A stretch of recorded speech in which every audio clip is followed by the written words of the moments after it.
ایک ایسی عورت کی ضرورت ہے جو میرا گھر سنبھال سکے۔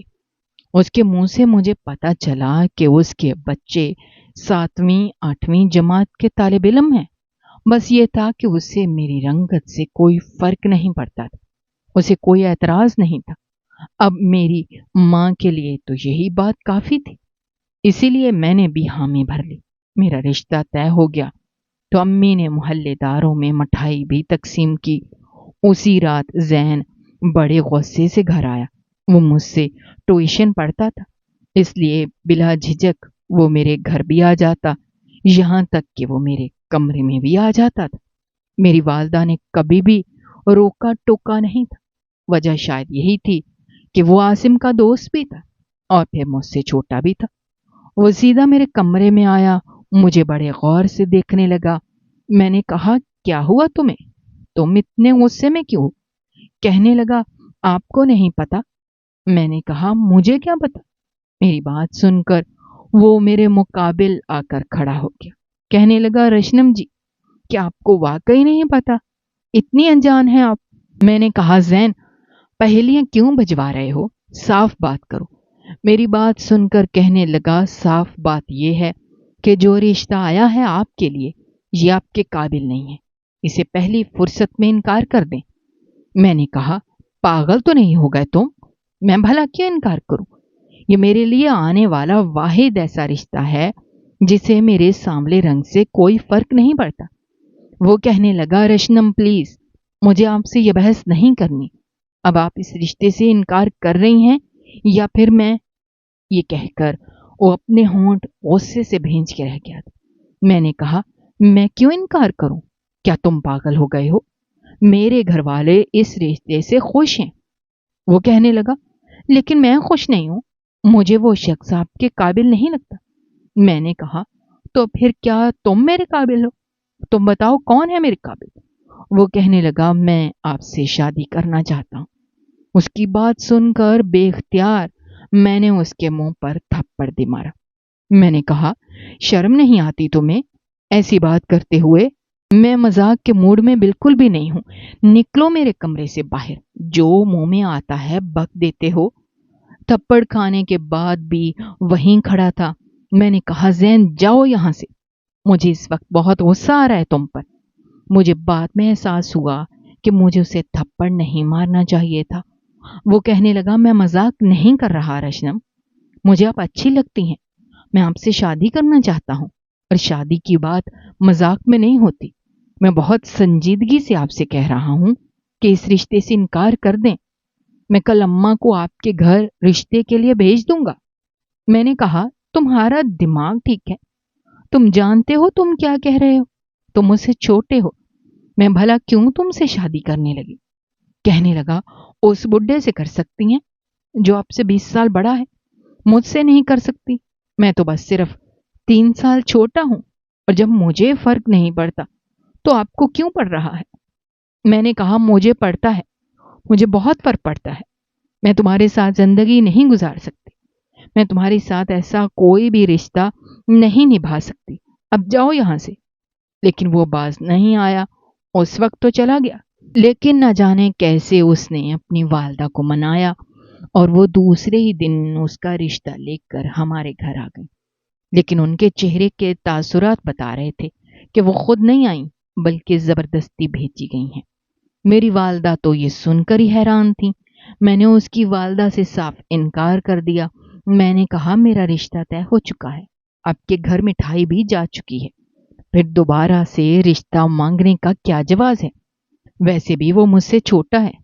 وہ کہنے لگی، یہ بات اسے سمجھ میں آئے تو نا، میں تو سمجھا سمجھا کے تھک گئی ہوں، لیکن وہ ایک ہی بات پر بضد ہے۔ مگر میرے صاف انکار پر وہ واپس چلی گئی تھی۔ میں نہیں جانتی تھی کہ وہ اتنا بڑا قدم بھی اٹھا سکتا ہے۔ رات کے 3 بجے اس کی والدہ کا میرے نمبر پر فون آیا، روئے جا رہی تھی۔ کہنے لگیں، زین نے اپنی نس کاٹ لی ہے، اس سے تمہارا انکار برداشت نہیں ہوا۔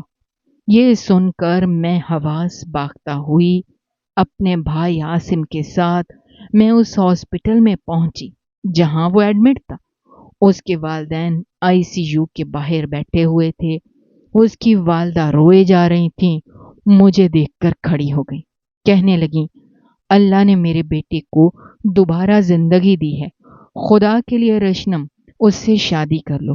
میں یہ سن کر چپ تھی۔ اس وقت ڈاکٹر باہر آئے، کہنے لگی مریض کو ہوش آ گیا ہے۔ زین کی والدہ کہنے لگیں تم جاؤ، اسے کہہ دو کہ تم راضی ہو، وہ دوبارہ یہ سب نہ کرے۔ میں سمجھ نہیں پا رہی تھی کہ آخر مجھے کیا کرنا چاہیے۔ میں کمرے میں چلی گئی، اس کے بازو پر پٹی بندھی ہوئی تھی، آنکھیں بند کیے لیٹا ہوا تھا۔ میں اس کے برابر رکھی کرسی پر بیٹھ گئی۔ میں نے دھیمے لہجے میں اسے پکارا۔ میں نے کہا زین۔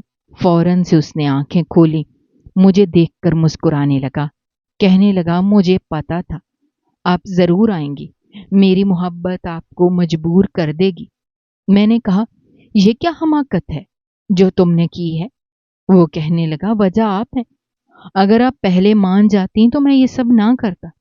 میں نے کہا یہ زبردستی کا رشتہ ہوگا۔ کہنے لگا مجھے فرق نہیں پڑتا، بس آپ ایک بار مجھے زندگی میں آنے دیں، دل میں خود آ جاؤں گا۔ اسے شاید یہ سب آسان لگ رہا تھا۔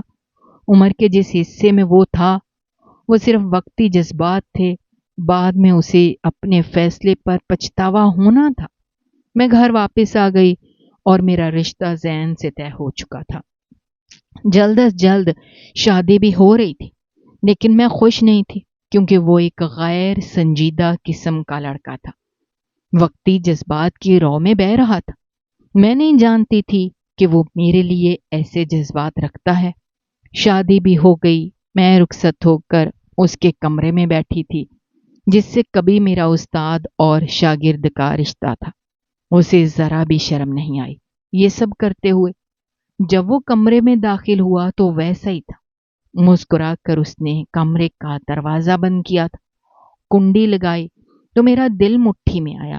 بڑی بے تکلفی سے وہ میرے سامنے آ کر بیٹھ گیا، مجھے دیکھنے لگا۔ مجھے یوں بے تابی سے اس کا دیکھنا برا لگ رہا تھا۔ میں نے کبھی اسے نظر سے دیکھا ہی نہیں تھا، میں سوچ بھی نہیں سکتی تھی۔ اس نے میرا ہاتھ پکڑا تو میں نے فوراً سے چھڑوا لیا۔ میری اس بے ساختہ حرکت پر وہ ہنسنے لگا، کہنے لگا رشنم اپنا ہاتھ مجھے دیں۔ اس نے اپنا ہاتھ میری جانب بڑھایا، لیکن میرا دل زور زور سے دھڑک رہا تھا۔ محبت نہیں تھی مجھے اس سے، نہ ہی شادی کو لے کر ایسے کوئی اچھوتے جذبات، بس میں اس کے بارے میں ایسے سوچ ہی نہیں پا رہی تھی۔ وہ مجھ سے چھوٹا تھا، میرے دل میں اس کے لیے ایسا کوئی لحاظ نہ تھا جیسا شوہر کا ہوتا۔ میں کم از کم اپنے ایک نالائق اسٹوڈنٹ سے یہاں بیٹھ کر پیار محبت کی باتیں نہیں کر سکتی تھی۔ مجھ پر بدحواسی سی چھانے لگی، کہنے لگا رشنم جی پلیز اپنا ہاتھ مجھے دیں، آپ کو رونمائی کی انگوٹھی میں خود پہناؤں گا اپنے ہاتھ سے۔ میں خود کو کسی طور پر بھی اس سب کے لیے تیار نہیں کر پا رہی۔ میں نے کہا زین مجھے تم سے ایک بات کہنی ہے۔ بڑی مشکل سے میں نے بات شروع کی۔ کہنے لگا ایک کیوں، بہت سی باتیں کریں، مجھے بھی آج رات آپ سے جی بھر کر باتیں کرنی ہے اور بہت سارا پیار بھی کرنا ہے۔ یہ کہتے ہوئے اس نے میرے گال کی چٹکی کاٹی، لیکن میں پوری کی پوری کام کے رہ گئی تھی۔ کہنے لگا کیا کہنا ہے آپ کو؟ میں نے کہا زین میں اس رشتے کے لیے ابھی ذہنی طور پر تیار نہیں ہوں، اس لیے مجھے وقت چاہیے۔ میری بات پر وہ کہنے لگا اوہ نو رشنم، بالکل بھی نہیں، آج کی رات کا میں نے بہت بے تابی سے انتظار کیا ہے، پلیز آپ مجھے بھی تو سمجھنے کی کوشش کریں۔ اس سے پہلے کہ وہ بے خودی میں آگے بڑھتا اور میں خود سے نظریں بھی نہ ملا پاتی، میں نے اسے خود سے پیچھے کیا۔ زین میں ایسا کچھ نہیں کر سکتی، پلیز اکیلی چھوڑ دیں مجھے۔ یہ کہہ کر میں بیڈ سے اٹھ کر الماری کے پاس گئی اور ایک عام سا لباس لے کر واش روم میں چلی گئی، اپنا منہ ہاتھ دھویا، کپڑے تبدیل کیے اور بالکل آن سے ہولیے میں کمرے میں آئی۔ زین مجھے غصے سے دیکھ رہا تھا۔ میں نے اپنی جیولری ڈریسنگ کے دراز میں رکھی اور پھر تکیا اٹھا کر سامنے صوفے پر جانے لگی۔ کہنے لگا آپ بیڈ پر سو جائیں۔ میں نے کہا پھر تم کہاں سو گے؟ کہنے لگا میں آپ کو آج تنگ نہیں کروں گا، بے فکر رہیے۔ اس نے اپنا تکیا درست کیا اور لیٹ گیا۔ میں بیڈ کی دوسری جانب لیٹ گئی. کچھ ہی دیر میں سو بھی گئی. شادی کے چند دن ایسے ہی گزر گئے. زین دوبارہ میرے قریب نہیں آیا. چند دن بعد میں نے اسے کہا تم کہیں جاب نہیں کرو گے؟ کہنے لگا نہیں، ابا کے ساتھ ان کی دکان سنبھالوں گا. میں نے تمسخرانہ مسکراہٹ کے ساتھ کہا یعنی کہ ساری زندگی تم اپنے باپ کے رحم و کرم پر رہو گے؟ میری بات سن کر وہ پہلے تو کچھ دیر مجھے غور سے دیکھتا رہا، پھر کہنے لگا بابا کا سب کچھ میرا ہی تو ہے. مجھے پہلے بھی بابا کے کام کو سیکھنا تھا، ان کے سٹور کو ہی چلانا تھا. میں نے کہا پھر پڑھنے کیوں آتے تھے؟ کہنے لگا آپ اچھی لگنے لگی تھی، اس لیے اکاؤنٹنگ میں جان بوجھ کر فیل ہوا تھا تاکہ آپ سے ٹیوشن پڑھ سکوں. وہ لڑکا کتنا بڑا جعلساز تھا، میں سوچ بھی نہیں سکتی تھی. کتنا بڑا ڈھونگ رچایا تھا اس نے مجھ سے کہ اسے جاب کرنی ہے، اس لیے پیپرز کلیئر کرنا بہت ضروری ہے. مجھے اس کی بات پر بہت غصہ تو آیا تھا، لیکن ضبط کر گئی. یہ سب وقتی ابال تھا، کچھ ماہ بعد ہی اتر جاتا. پھر یہ مجھ سے اکتا جائے گا جب سب لوگ اسے تانا دیں گے خود تو بڑی اچھی شکل ہے اور بیوی کالی کلوٹی. میں بھی سوچ چکی تھی کہ میں اسے اپنے پاس نہیں آنے دوں گی، لیکن شاید یہ میری خام خیالی تھی. ایک رات میں سو رہی تھی جب وہ میرے بالکل قریب آ چکا تھا. میں نے کہا زین مجھے وقت. میری بات یہیں تک پہنچی تھی کہ اس نے میرے منہ پر ہاتھ رکھ دیا. کہنے لگا اور وقت نہیں دے سکتا، مجھے آج اپنا حق چاہیے ہر حال میں. اس کے بعد اس نے میری ایک نہ سنی اور بس اپنی منمانی کرتا رہا. پھر میں نے بھی اس کے جذبات کی شدت کو محسوس کرتے ہوئے اس کا ساتھ دینا شروع کر دیا. ایسا ہی تھا وہ، ہمیشہ اپنی بات منوانے والا. چند دن تو اس نے میرے ساتھ ایسا رویہ رکھا جیسے مجھے سر پر بٹھا لیا ہو، لیکن میں جانتی تھی کہ یہ سب وقتی ہے. اور پھر ایسا ہی ہوا، میرا شک یقین میں بدل گیا. یعنی جیسے جیسے وقت گزرا زین کے رویے میں فرق آتا گیا. پھر زندگی بھی کچھ آگے بڑھ چکی تھی. میں نے ایک بیٹی کو جنم دیا تھا. زین کی توجہ اب مجھ سے ہٹنے لگی تھی کیونکہ بیٹی کی پیدائش کے بعد میں کچھ موٹی بھی ہو گئی تھی. زینب مذاق مذاق میں مجھے کبھی موٹی کہنے لگتا، کبھی کالی. اب میں اسے غصے سے دیکھتی تو کہتا برا کیوں محسوس کر رہی ہو، میں تو مذاق کر رہا تھا.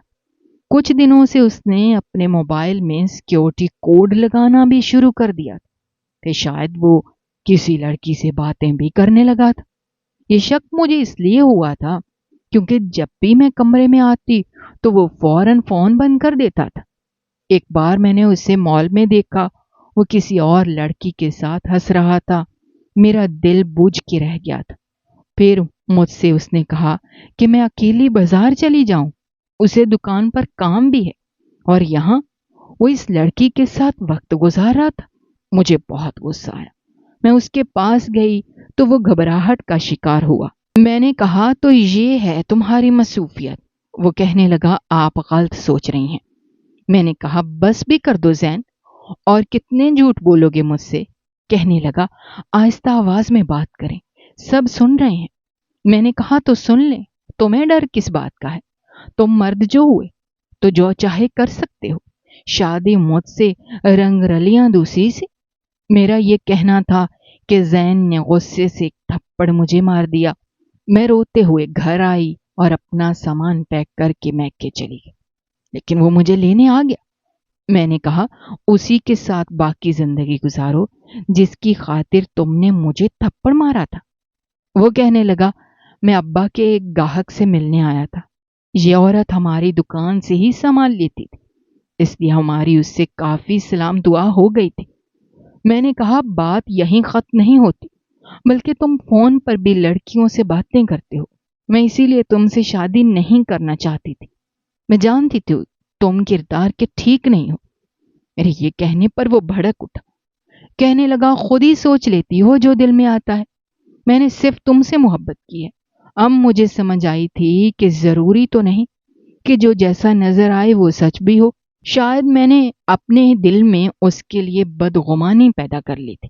کبھی کبھی آنکھوں دیکھا بھی غلط ہوتا ہے. زین واقعی ویسا نہیں تھا جیسا میں اسے سمجھتی رہی تھی. دوستو اس ویڈیو کے ذریعے میں یہ سبق دینا چاہتی ہوں کہ جب بھی آپ کوئی فیصلہ کریں تو کبھی بھی تصویر کا ایک رخ دیکھتے ہوئے اپنا فیصلہ نہ کریں، بلکہ ہمیں تصویر کے دونوں رخ دیکھنے چاہیے، یعنی بات کی مکمل حقیقت کو جان کر ہی کوئی فیصلہ کرنا چاہیے۔ یہ نہ ہو کہ جلد بازی میں یا شک میں مبتلا ہو کر آپ کا کیا گیا ایک فیصلہ آپ کی آنے والی زندگی کے لیے پچھتاوے کا باعث بن جائے۔